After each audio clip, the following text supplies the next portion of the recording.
সকলের জন্য কিন্তু বিশাল বড় একটা আপডেট, কারণ কন্টেন্ট মনিটাইজেশন কিন্তু সকলের ফেসবুকে আজ সকালে নতুন করে আবার অ্যাড করে দিয়েছে। আপনি পেয়েছেন কিনা সেটা কিন্তু অবশ্যই আমাকে কমেন্ট বক্সে জানাবেন। যারা এখনো পর্যন্ত কন্টেন্ট মনিটাইজেশন পাননি তারা কিভাবে ফেসবুকের কাছে আবেদন করবেন সেটা একটা প্রসেস কিন্তু আমি দেখিয়ে দিচ্ছি। এই আবেদনটা আপনারা যদি 12 ঘন্টা পর পর করেন তাহলে কিন্তু 5 থেকে 7 দিনের মধ্যে কন্টেন্ট মনিটাইজেশন আপনার ফেসবুক আইডিতে অ্যাড করে নিতে পারবেন।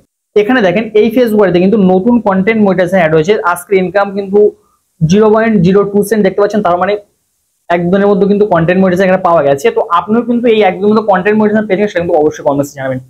এবার যদি আপনি ফেসবুকে রিপোর্ট করতে চান কন্টেন্ট মনিটাইজেশন এখনো পাননি সেই জন্য, তাহলে কিভাবে রিপোর্ট করবেন? দেখেন আপনার ফেসবুক যে প্রোফাইল আছে সেই প্রোফাইলে এই জায়গায় কিন্তু জাস্ট এইভাবে যে জায়গা থেকে আপনি কন্টেন্ট মনিটাইজেশন পাননি সেই জায়গা থেকে মোবাইলটা এইভাবে ধরবেন এবং এইভাবে নাড়াবেন। দেখেন এই রিপোর্টের প্রবলেম জায়গাটা আছে এই জায়গাটা কিন্তু শো করবে।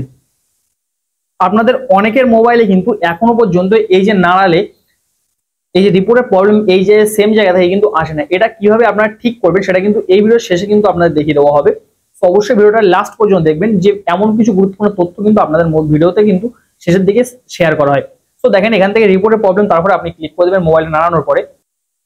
তো এখান থেকে রিপোর্ট করলে কিন্তু ফেসবুক বলছে আপনার ফেসবুক কোনো রকম প্রবলেম হলে সেগুলো কিন্তু এখান থেকে আপনি ফিক্স করতে পারবেন। এই জায়গায় কিন্তু এইগুলো মেনশন করে দিয়েছে। তো আপনি কিন্তু মোবাইলটা নাড়িয়ে করার চেষ্টা করবেন সবসময়। তো দেখেন এখান থেকে তারপর নিচের দিকে ইনক্লুড যে অপশনটা আছে ইনক্লুড এই অপশনে আপনাকে ক্লিক করে দিতে হবে। তো জাস্ট ইনক্লুড এই অপশনে আমি কিন্তু ক্লিক করে দিচ্ছি। এখান থেকে আপনি ইনক্লুড অপশনে ক্লিক করে দেখতে পাবেন যে ফেসবুকে আপনি যে কন্টেন্ট মনিটাইজেশন ওই জায়গায় যে লক হয়েছিল সেটা কিন্তু এখানে দেখতে পাবেন যে সরাসরি একটা স্ক্রিনশট রূপে কিন্তু আপলোড হয়ে গেছে। এবার এই জায়গায় কিন্তু ডেসক্রাইব দ্য ইস্যু, আপনি কি সমস্যার জন্য ফেসবুকে রিপোর্ট করছেন সেটা কিন্তু এখানে লিখতে হবে। এবং এখানে একটা কথা বলে রাখি, এখানে টেক্সটটা দেওয়ার আগে আপনার ফেসবুকে যে প্রোফাইলে যে প্রোফাইল পিকচার আছে বা বায়ো আছে বা ডিপি আছে সেগুলো কিন্তু আপনি চেঞ্জ করবেন না যতদিন পর্যন্ত কন্টেন্ট মনিটাইজেশন আপনার আইডিতে অ্যাড না হচ্ছে। এবং এই রিপোর্টটা কিন্তু আপনি 12 ঘন্টা পর পর 3 থেকে 4 দিন পর পর করতে থাকুন, দেখতে পাবেন যে আপনার আইডিতে কিন্তু কন্টেন্ট মনিটাইজেশন চলে আসবে। তো দেখেন আপনি ওখানে লেখার জন্য এখান থেকে আপনার আমার যে টেলিগ্রাম আছে সেই টেলিগ্রাম চ্যানেলে কিন্তু চলে আসবেন। টেলিগ্রাম চ্যানেলে আসার পর এখান থেকে দেখতে পাবেন যে একটা টেক্সট কিন্তু আমি অলরেডি আপলোড করে রেখেছি এখান থেকে, যে আপনারা যারা কন্টেন্ট মনিটাইজেশন নিয়ে ভাবছেন তাদের জন্য কিন্তু এই লেখাটা আমি দিয়েছি। তো সিম্পলি কিন্তু এই লেখাটা আপনারা এখান থেকে কপি করে নেবেন। তো দেখেন কপি করার একটা বলে রাখি, উপরে যে লেখাটা আছে এই লেখাটা কিন্তু মুছে দেবেন এবং নিচের দিকে এখানে আপনার আইডির নাম আছে এই জায়গাটা কিন্তু আপনার যে ফেসবুক পেজ বা প্রোফাইল আছে সেটার নাম কিন্তু এখানে আপনি লিখে দেবেন।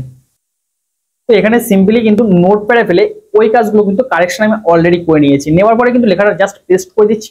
দেওয়ার পরে আপনার সিম্পলি একটাই কাজ, জাস্ট উপরের দিকে এই যে সেন্ড অপশন আছে এই সেন্ড অপশন থেকে কিন্তু এই রিপোর্টটা আপনারা ফেসবুক টিমের কাছে সেন্ড করে দেবেন। আদারওয়াইজ আপনাদের কিন্তু আর কোনো কিছুই করতে হবে না। যদি আপনারা কন্টেন্ট মনিটাইজেশন আপনার আইডি অ্যাড না হয়ে থাকে তাহলে কিন্তু এই ছোট্ট একটা আবেদন করার মাধ্যমে কন্টেন্ট মনিটাইজেশন আপনাদের ফেসবুক আইডিতে আপনারা নিয়ে চলে আসতে পারবেন। তো আশা করছি ব্যাপারটা আপনাদের বোঝাতে পেরেছি। যাদের এই বিষয় নিয়ে কোনো কোশ্চেন আছে সেটা কিন্তু কমেন্ট বক্সে অবশ্যই জানাবেন এবং দেখা হবে পরবর্তী ভিডিও। ততক্ষণ ভালো থাকবেন সবাই, সুস্থ থাকবেন সবাই, আল্লাহ হাফেজ।